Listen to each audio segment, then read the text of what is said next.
Good morning student.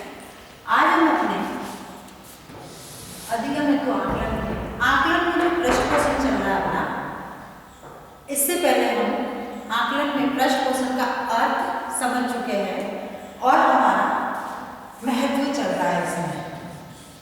अब आकलन इसमें प्रश्न क्वेश्चन में आकलन में महत्व के अंतर्गत जैसे हम पढ़ चुके हैं रुचिपूर्ण, अधिगम,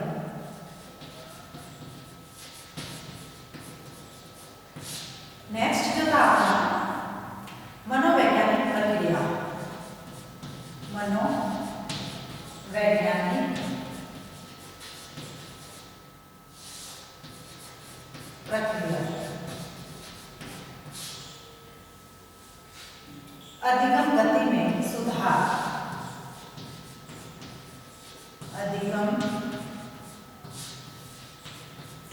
गति में सुधार,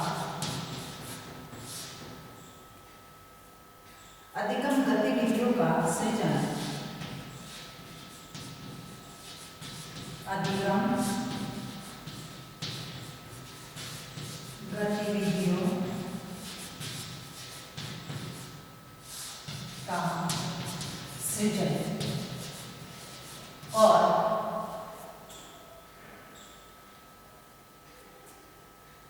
अधिगम गतिविधियों का आकलन, अधिगम गतिविधियों का आकलन।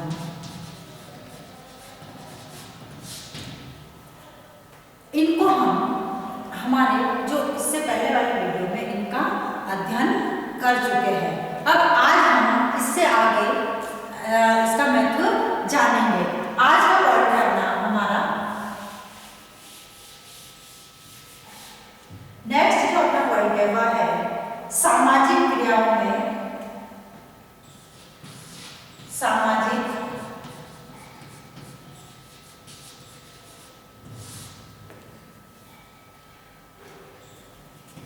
क्रियाओं के अधिगम में पृष्ठपोषण, अधिगम में पृष्ठपोषण। अब सामाजिक क्रियाओं के अंतर्गत जो अधिगम में पृष्ठपोषण बालक को किस प्रकार से दिया जाता है, जैसे सामाजिक गतिविधियां समाज से संबंधित जो गतिविधियां हैं, गतिविधियों एवं कुशलता को सीखने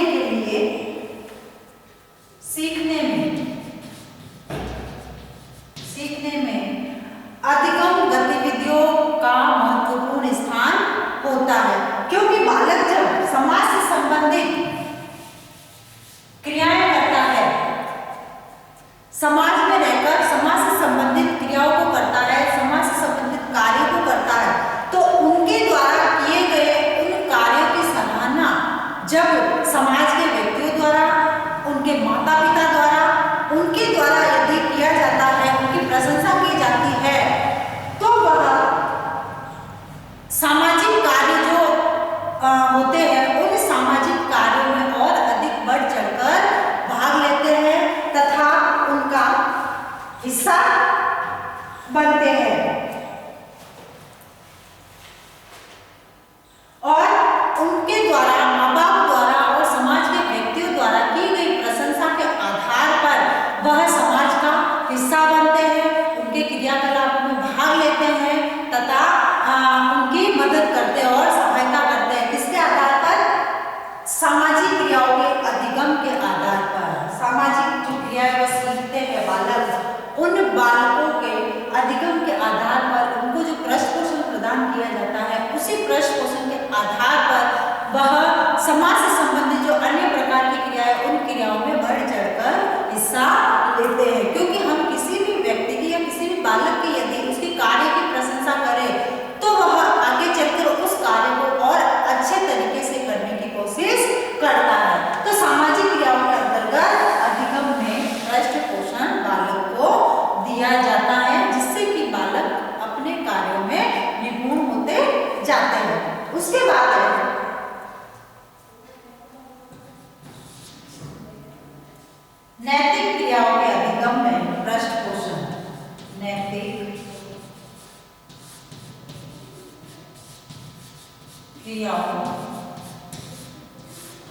के अधिगम में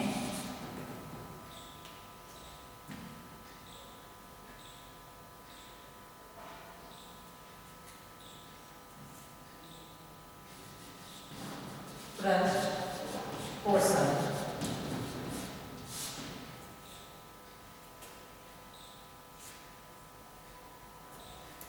अब बालक की जो नैतिक क्रिया है, जैसे दूसरों की मदद करना, सहायता करना, झूठ नहीं बोलना, चोरी नहीं करना, दूसरों के प्रति अच्छा आचरण रखना, इस प्रकार के उनके जो नैतिक क्रियाएं है, नैतिक गुण है, उन गुणों को अधिगम के आधार पर पोषण प्रदान करना।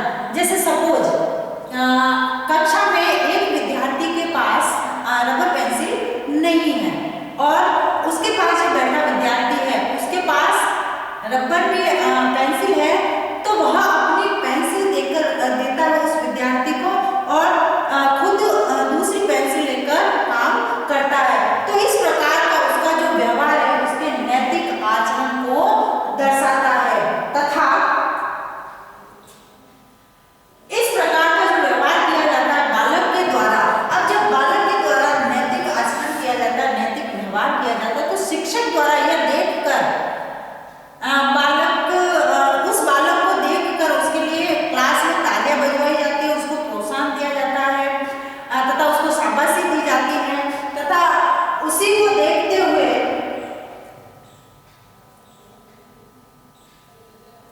इस प्रकार का जो प्रश्न बालक देखेगा तो क्लास में जो अन्य विद्यार्थी है या अन्य छात्र है वह भी उन नैतिक गुणों का आचरण करेंगे तथा सीखेंगे।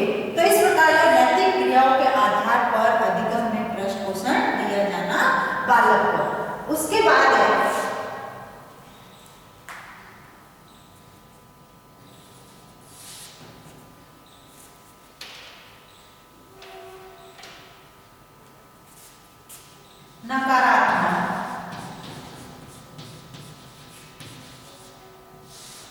नकारात्मक क्रियाओं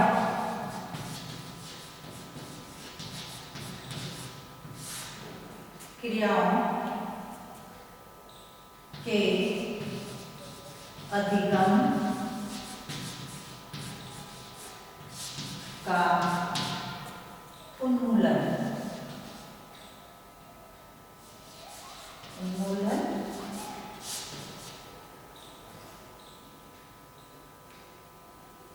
यानी बालक को यदि नकारात्मक क्रियाओं के आधार पर उनको प्रश्न पोषण दिया जाता है तो वह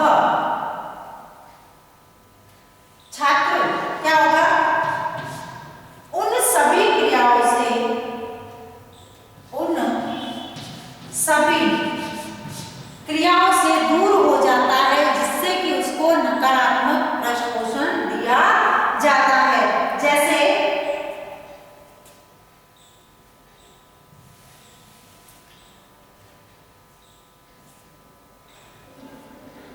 जैसे सपोज कक्षा में एक विद्यार्थी चोरी करता है, किसी की रबर चुरा लेता, पेंसिल चुरा लेता, पेन चुरा लेता है या फिर अपने उत्तर पुस्तिका फाड़ देता है, किताब फाड़ देता है, तो उस बालक को उस स्थिति में अनुशासनहीन माना जाता है कि अब वो बालक इस तरीके की कार्य करता है, इसलिए सभी विद्यार्थी उससे दूर हो जाते हैं तथा अनुशासनहीन हो जाते हैं।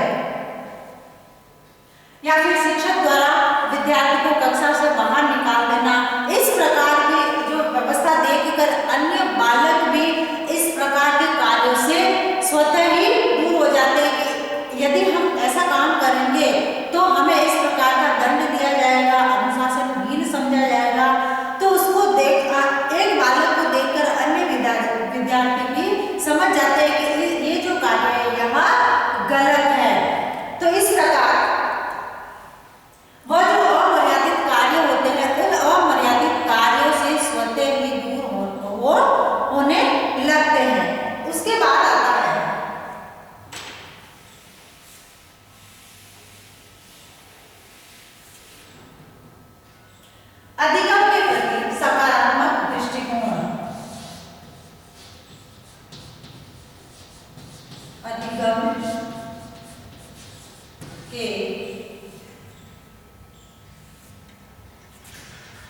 प्रति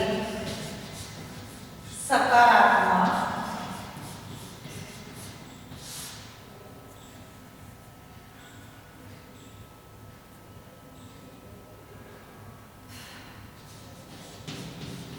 दृष्टिकोण।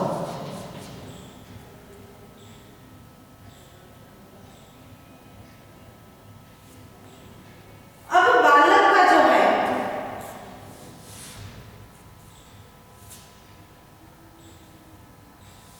पृष्ठ पोषण की ये जो प्रक्रिया है, यह प्रक्रिया विद्यार्थियों को अधिगम के प्रति सकारात्मक दृष्टिकोण विकसित करने में सहायता करती है। जैसे सपोज मान लो कि एक छात्र जो है वह विज्ञान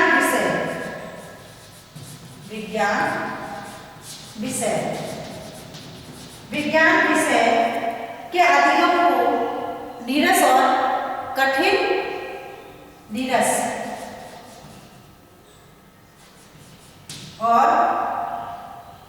कठिन समझता है,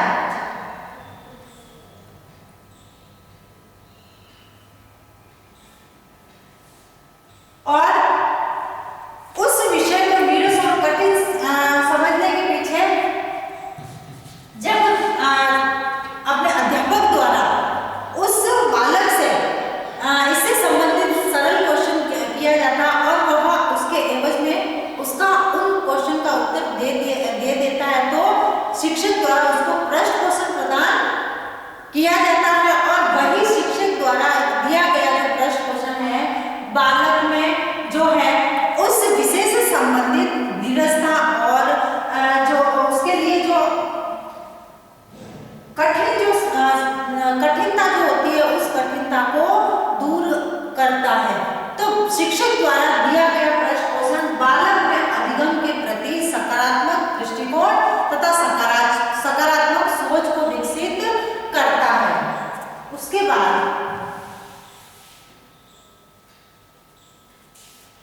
अधिगम व्यूह रचनाओं का सृजन। अधिगम व्यूह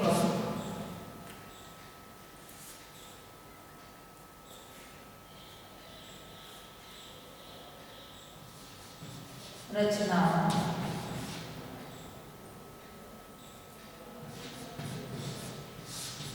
का सृजन,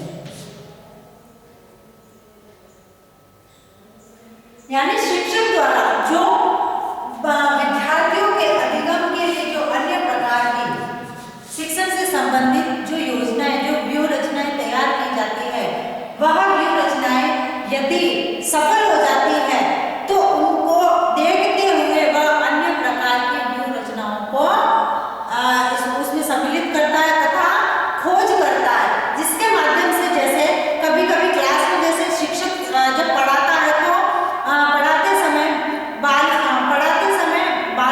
विद्यार्थियों का कक्षा में यह कहा जाना कि सर आज आपने जो पढ़ाया है या आज हमको जो समझाया है वह हमें पूर्ण रूप से समझ में आ गया है, ये टॉपिक हमारा आज ये क्लियर हो गया। तो इस प्रकार के बालक द्वारा दिए गए जो शब्द है एक शिक्षक के लिए पृष्ठ पोषण का कार्य करते हैं, और शिक्षक द्वारा इसी प्रकार के दिए गए जो शब्द है वह बालक के लिए पृष्ठ पोषण का कार्य करते हैं। तो ये जो है इस प्रकार के शब्दों को सुनकर शिक्षक द्वारा और अन्य प्रकार की गतिविधियों व्यूह रचनाओं उनका सृजन किया जाता है तथा पृष्ठ पोषण प्रदान किया जाता है।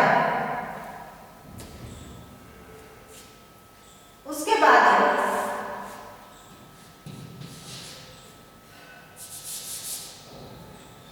अधिगम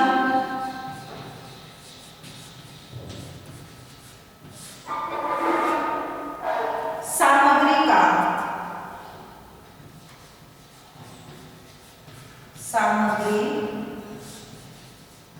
का सृजन।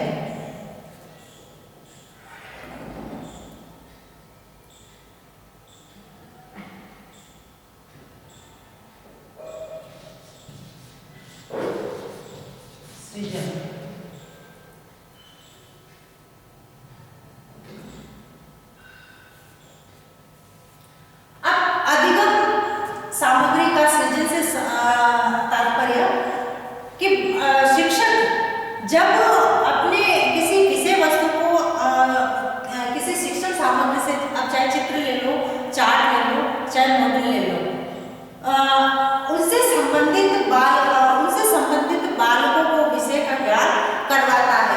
अब चाहे मॉडल बना लिया उसने अपने विषय से संबंधित, मॉडल, चित्र, चार्ट या अन्य कोई सामग्री है, उसका अधिगम से संबंधित सामग्री का निर्माण किया, चयन किया और बनाया।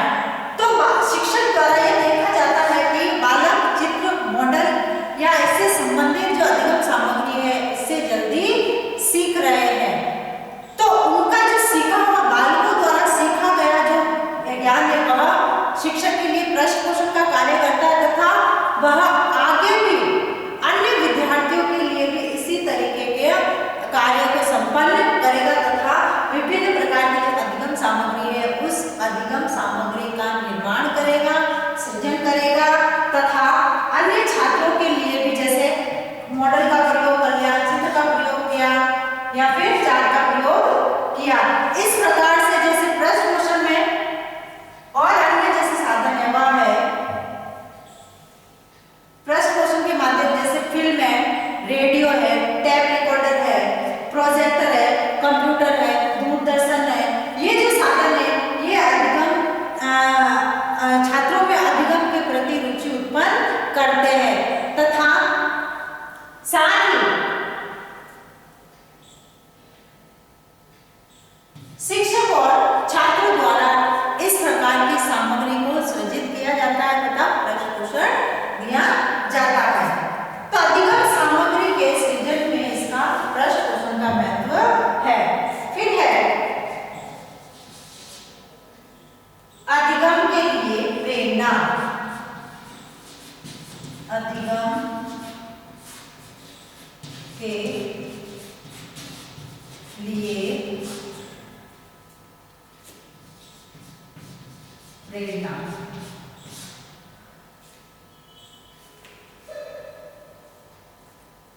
अब पृष्ठपोषण में जो है, पृष्ठपोषण से अधिगम के लिए प्रेरणा प्राप्त होती है, यानी बालक को सीखने के लिए पृष्ठपोषण से प्रेरणा प्राप्त होती है। जैसे एक बालक गणित विषय या विज्ञान विषय में 50 में से 25 अंक लेके आता है, किंतु शिक्षक जब उसकी कॉपी चेक करता है तो वह शिक्षक द्वारा यह कहा जाता है कि यह बालक जो है 25 की बजाय 50 में से 40 अंक भी ला सकता है।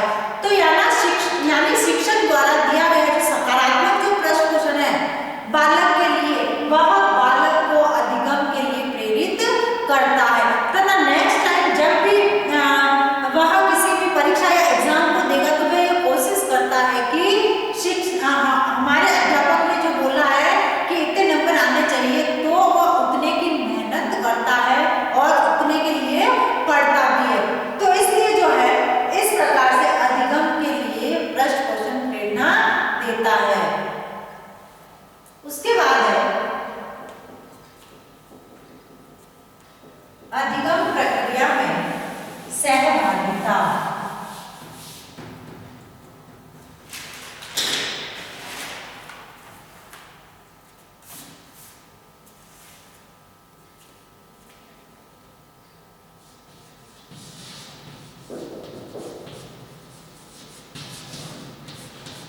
अधिगम प्रक्रिया में सहभागिता।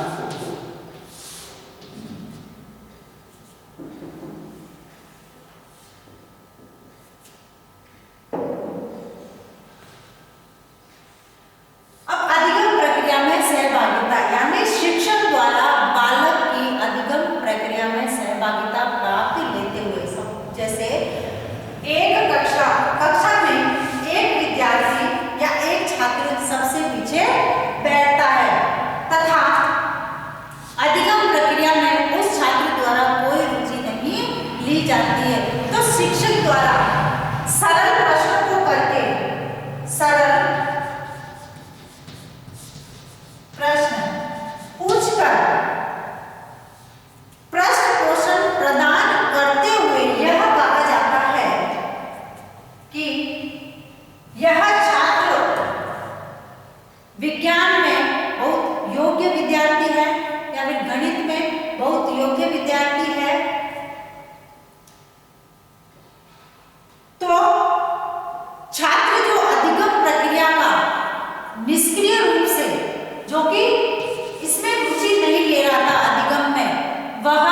शिक्षक द्वारा दिए गए पृष्ठ पोषण के आधार पर अधिगम में अपनी सहभागिता प्रकट करता है और रुचि लेता है।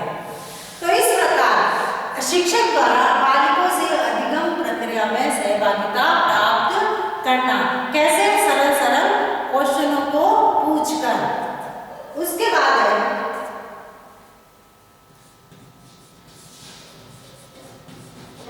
प्रभावी अधिगम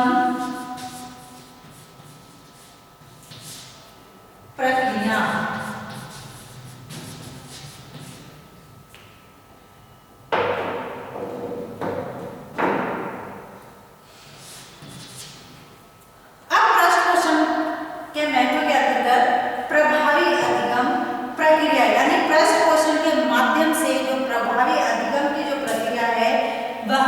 संपन्न होती है। अब इसमें छात्र और शिक्षक दोनों ही प्रत्यक्ष या अप्रत्यक्ष रूप से दोनों को पृष्ठ पोषण प्राप्त होना चाहिए। अब चाहे वो प्रत्यक्ष रूप से प्राप्त हो चाहे अप्रत्यक्ष रूप से, दोनों को ही इसमें पृष्ठ पोषण प्राप्त होना चाहिए।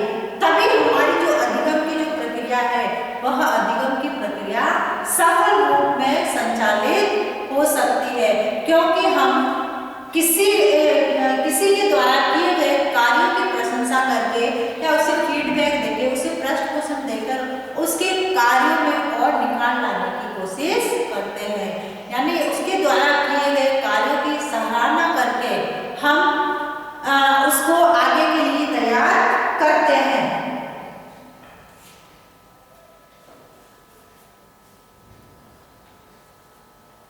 और इसके माध्यम से, पृष्ठ पोषण के माध्यम से विद्यार्थी भी अधिगम के प्रति रुचि जागृत करते हैं, रुचि उत्पन्न करते हैं, उनकी रुचि उत्पन्न होती है तथा शिक्षक द्वारा भी नवीन जो शिक्षण विद्या है या फिर उनकी जो प्रक्रिया है, अधिगम से संबंधित जो गतिविधियां है उन गतिविधियों में रुचि लेते हैं। तो पृष्ठ पोषण के आधार पर जब हम आकलन करते हैं विद्यार्थी का, तो उसके आधार पर हमें जो परिणाम प्राप्त करने हैं या जो हम परिणाम चाहते हैं वह परिणाम कुछ हद तक हमारे सामने आते हैं। तो ये था आकलन में पृष्ठ पोषण का महत्व। अब आज का आपका गृह कार्य।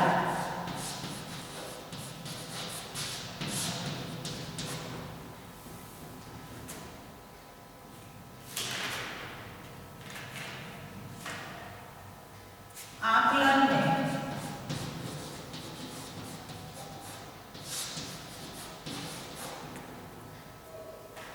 पृष्ठ पोषण,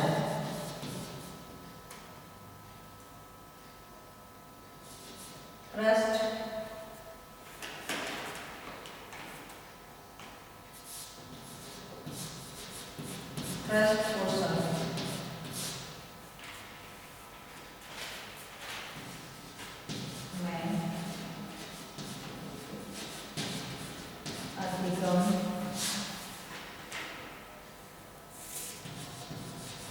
व्यवस्था का महत्व समझाएंगे।